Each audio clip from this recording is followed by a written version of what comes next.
basic sales on haters can suck a pickle. I'm tickled you watch my videos, but keep your nickel in simple comments. Not saying I'm temperamental. Good evening, everyone. Welcome back once again to Vicious Rants, and of course I am your host, your YouTube messiah, and often imitated, never duplicated superstar Tim Vicious, and we are going to be talking about what Raw. It is the Go Home Raw 2 Survivor Series coming up. Now, before the show actually did start, I do got to tip my hat to WWE on what they did. They gave right at the beginning, the show, before intro, no pyro, no nothing, right when it was time to start. Everyone came out, and they said, everyone please observe a moment of silence for what happened during the last week with the terrorist attack in France. Very much so, good on them for that. That's what I got to say on it. Now, on with the show. Raw was in Greenville, South Carolina. And they go right from intro to a match right off bat, which is phenomenal. Really wish we could start getting things like this more often. And first match of the night, it was KO Kevin Owens versus Neville. And folks, if y'all ain't seen them two go at it in NXT, when they were in NXT, they had some pretty good matches, you know. And in fact, it was their last match in NXT was Neville's last match there before he got bumped in a main roster, you know. So it was kind of like a good way on how they storylined him being off of there, and then he just popped up there. But I'm getting sidetracked here. I don't want to do that. So moving forward with this match, this is a good, solid opener. Had a very good NXT-ish kind of feel to the match. You know, really nice. Match was good. It was Neville right at the early on in the match went straight for a moonsault right to the outside, right on to Owens. You know, and thought it was kind of funny because, side note, while the match was going on, the chick that played Clarissa and Sabrina the Teenage Witch, she wound up putting a thing out there on Twitter saying that Owens was a lazy wrestler, and it was kind of funny seeing everyone all like, oh, you don't know shit, that's a bunch of lies, blah blah blah blah blah. And I'm just looking like, dude, trust me, Owens does not need backup. And I ain't gonna troll her saying she was right or wrong on that. All I'm gonna say is, if she looked up Kevin Steen's 100 most dangerous moves, she would think otherwise. In fact, after you're done watching this show, please feel free to look that up. That way y'all can have that same view. Moving forward though, this match, like I said, the match had a nice, good, solid feel to it. It was very good, very crisp in my opinion. You know, it's probably really cool spot was when Owens, he was gearing up to go for the cannonball. Neville moved out the way, and Owens face first right into the turnbuckles, and then Neville just lightning quick, boom, snap German suplex. Not often see something like that. That was just really good. Really cool to see. I thought that was pretty impressive, you know. But match wound up coming to an end. They said it was for what it was. Neville was on the top. They said he was going for the red arrow. However, with the red arrow, he goes and he moves himself around like a giant bread twisty, kind of like that.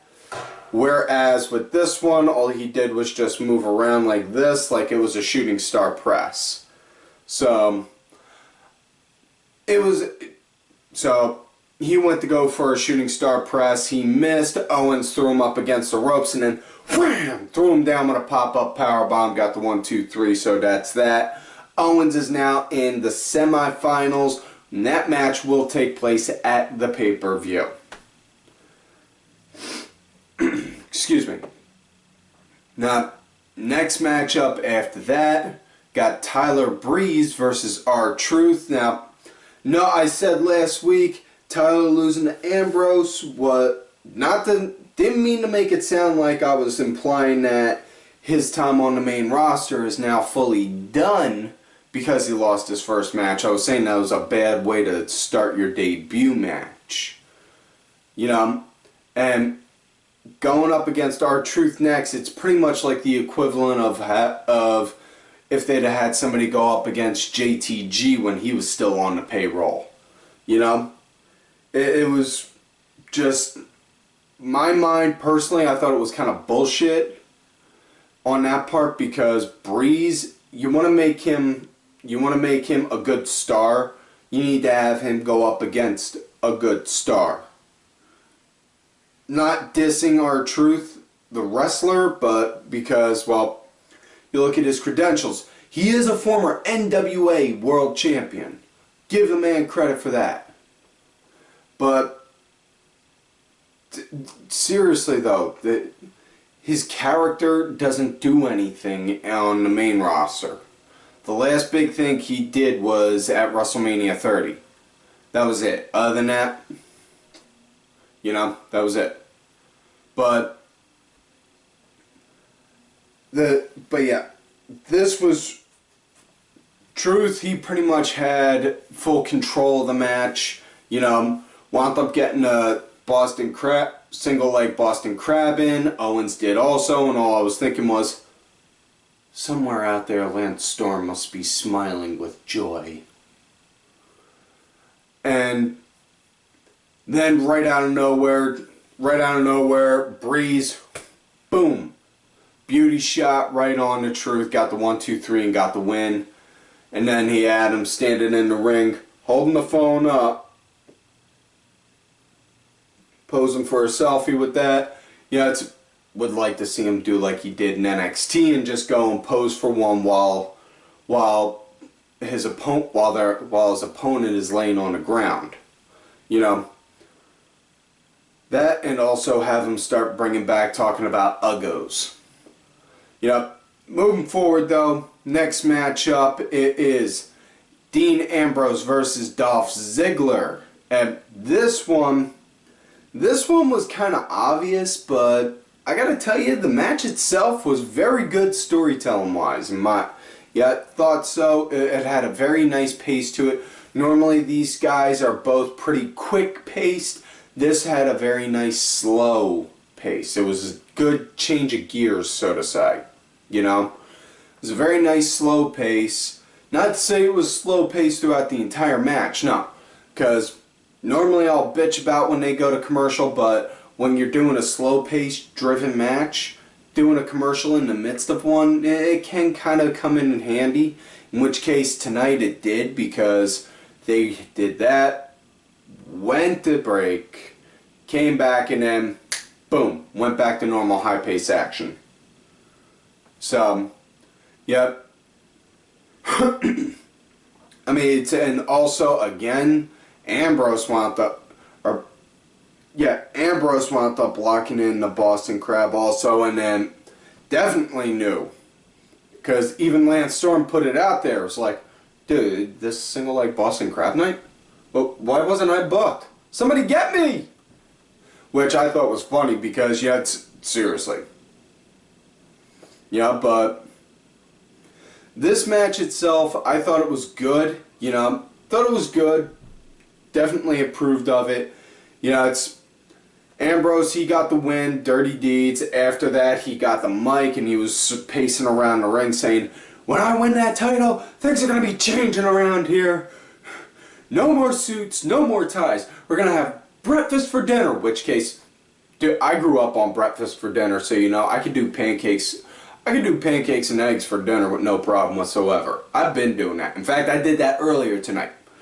And then he was saying he was going to replace Michael Cole with a fish tank, and first thing thought of was, oh, for the love of God, please tell me we're going to have something like from Futurama and just have somebody's head in like a gefilte fish jar just sitting there talking.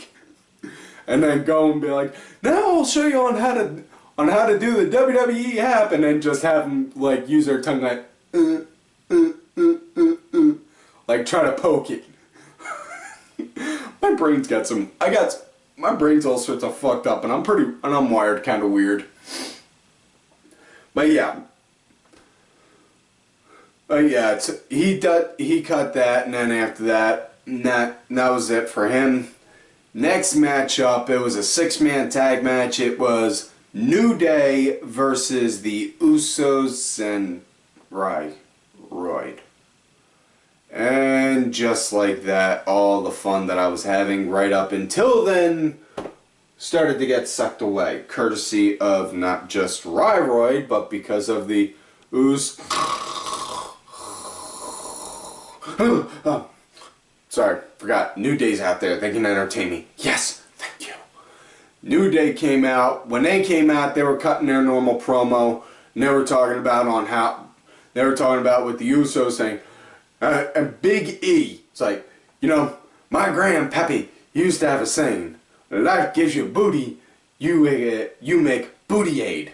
Which case, booty aid just sounds like something out of a freaking, like a freaking movie off of like Pornhub or Brazzers. That's all I'm going to leave it at. Don't ask on why I know. All I'm saying is I may have accidentally clicked on that site on purpose. On those sites on purpose.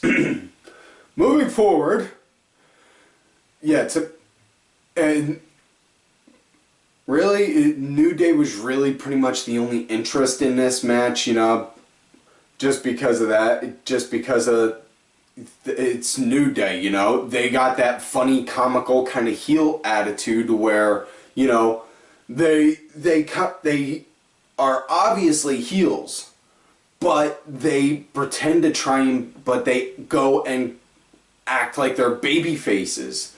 And when they get booed and treated like crap for being heels, they're like, why are you guys hating us?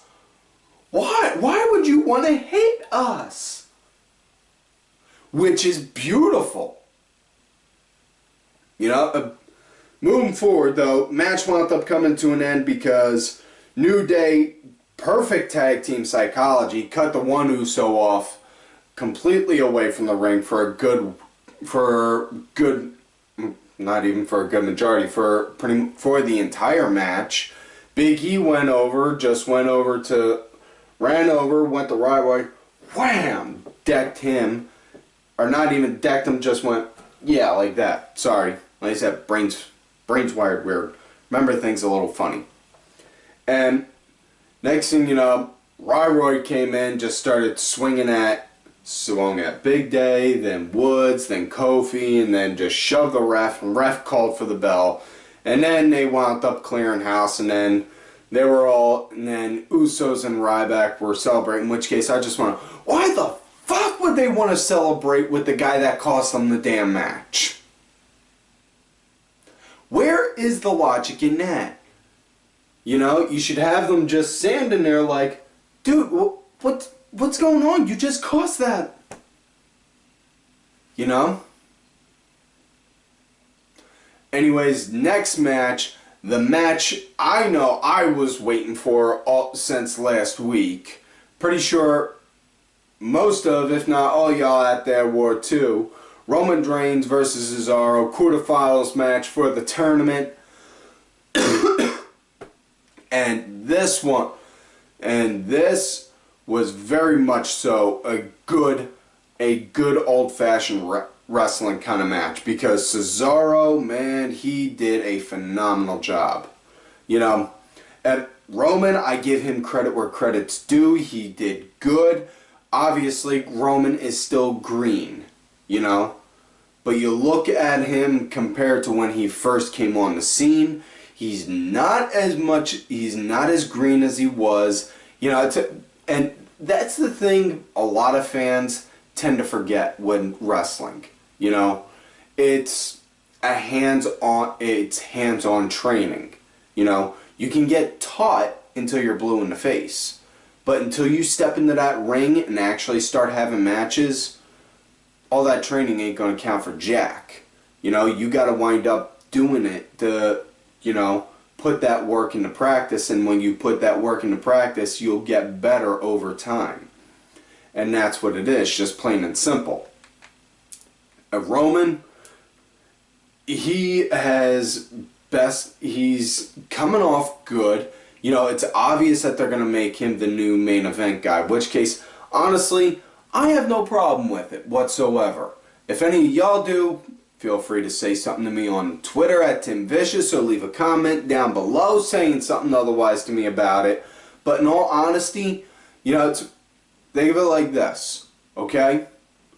Aside from Seth, who have we had on the main event scene that was a new, fresh face that has lasted a good while?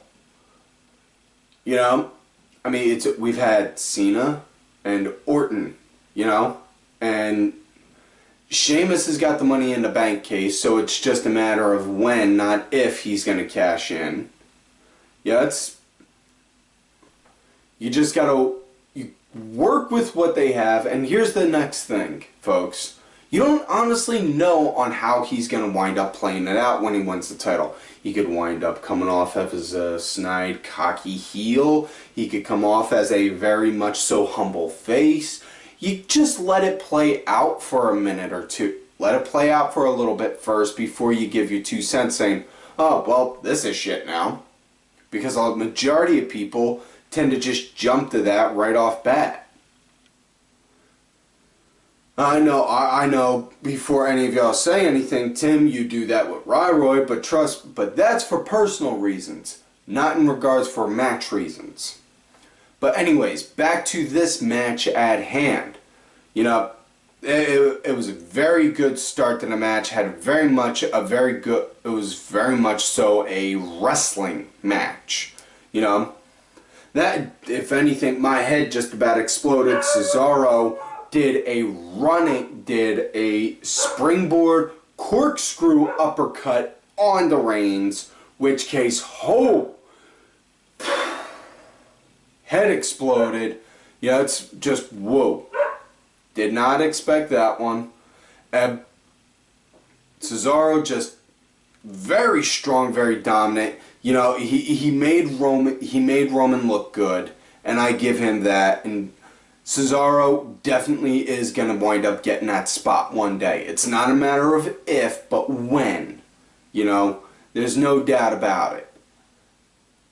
You know, also Cesaro pulled Roman in just as Roman was about to do that drive-by kick. You know, Cesaro grabbed his legs, pulled him in from the ring, did the swing, and then next thing you know, put in the sharpshooter. And just as Roman was about to break the sharpshooter, what's Cesaro do? He lets go, drops down, and switches it right into the crossface.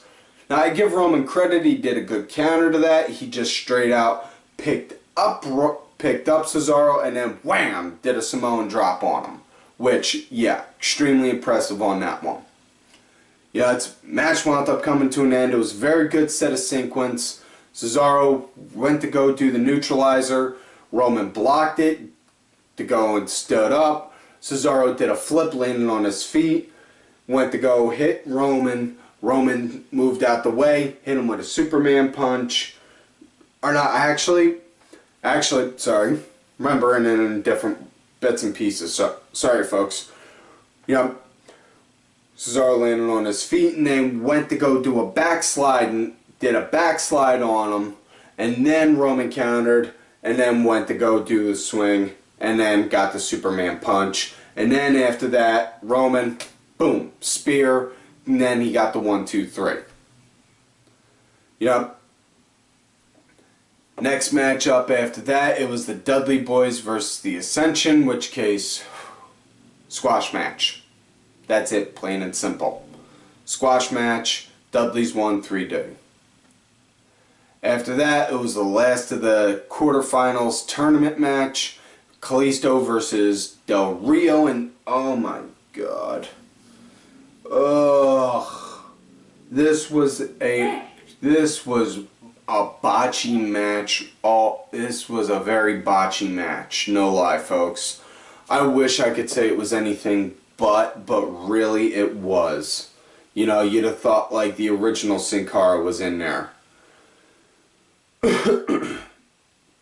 You know, I mean, even Del Rio kind of freaked out some because he went to go and grab Kalisto's mask. Part of it came off and you could see Kalisto's face like this. And you could see him trying to hold it. And Del Rio trying to play it off. You could tell by facial expressions, you know, like little flicker of the eyebrows and such. He was like, oh shit, what did I just do? Fuck! You know? And you had that, but wasn't a bad match. Wasn't all that much of a good match either. You know, Del Rio got the win. You know, did the foot stomp off the top rope onto Kalisto, got the 1, 2, 3. Now, before I get into the closing segment of the night, I didn't mention the opening segment at first because I wanted to go straight into the matches. And I apologize on that, folks. Wanted to try and do something a little different. My producer, one of the producers, no, not my executive producer, Mr. Ali Ben, it was in fact one of the other ones, Ed, he suggested that we try and do that, and if you didn't like it, please by all means feel free to say something to him about it, not me. But it started out with the Undertaker and Kane, the Brothers of Destruction, coming out, and man, I still get fucking chills every time I see Undertaker walk out. And I've been watching him since I was 5 years old. You know, the man, I swear it's because the man first debuted with that kind of a gimmick that could have scared the Pope. You know? But Undertaker came out, said, you tried to destroy our bodies, it didn't work. You tried to take our souls, didn't work.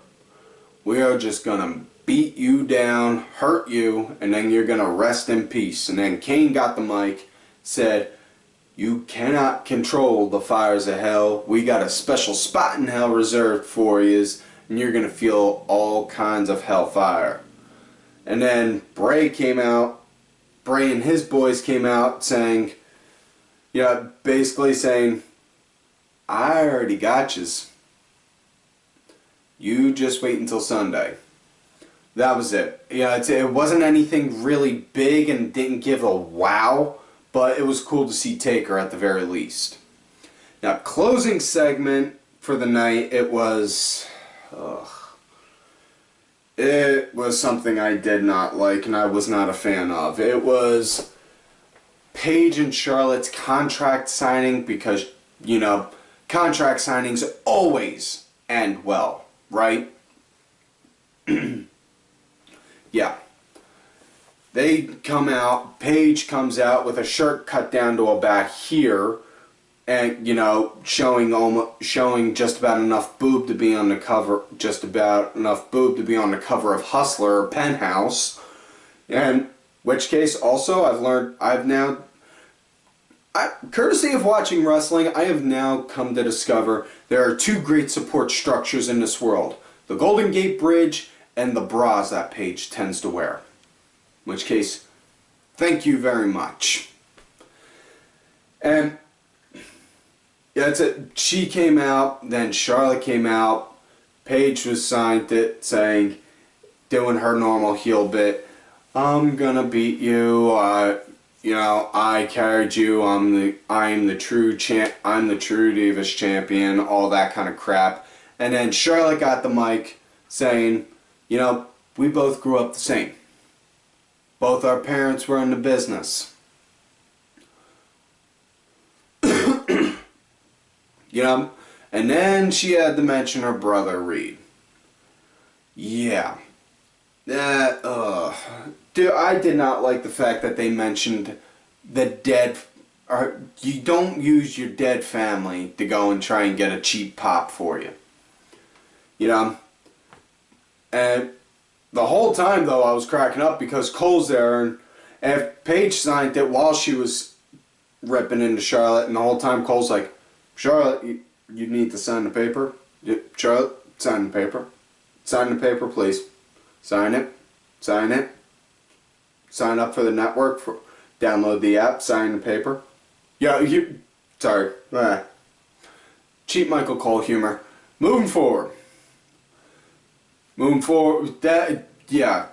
Charlotte was talking about basically just doing that, saying on how, you know, she's going to wind up doing that, and she's going to do what fulfill her dream, her brother's dream of being a champ, and then Paige just, damn, she cut a nasty little line on Charlotte, talking about, oh, well, your brother really didn't have much to go and fight for, did he?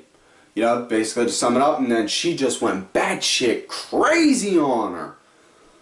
You know, it looked like two girls from South Philly getting ready to go and try and slug it out. You know? They pulled them apart, and then next thing you know, it just basically ended like that, because they were fighting all around the ring, in the ring for a good bit, in and out of the ring for a bit, and then it ended with them both getting separated and Paige walking away like, I'll see you Sunday! Like that. So, yeah. Sorry. So, yeah, that's it for this week's show, folks. So, like all normal, do not forget to like the video, subscribe to the channel, go back, watch the other episodes.